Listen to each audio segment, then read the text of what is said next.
Donald Trump போட்ட plan தான் corona. சொல்ல பாப்பு. G20 மாநாடு ஜப்பான்ல ஏன் போட்டாங்க 19. சீனா அதிபர் ஏங்க மயில பிடிக்கவா வந்தாரு மகாபலிபுரத்துக்கு. டொனால்ட் ட்ரம்ப் இந்த குஜராத்துக்கு ஏன் வந்தான்? எதுக்கு? இங்க உள்ள கண்ணெல்லாம் விளவேசவா? எல்லாம் திருடி கொண்டு போயிட்டாடா.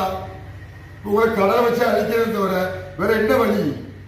இந்த அண்டத்தை இருட்டாக்கி உங்களை புரிய வைப்பதற்கு தான் யோகி. யோகா கத்துக்கிட்டாப்ல. யோகாக்கு யாரு குருன்னே தெரியாது.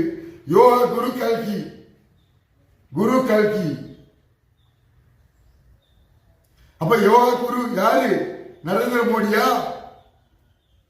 யாருப்பா? வேல்டு யோகா தினம். யாரு குரு? கல்கி. அரிய சிவனா? அது சொல்லல.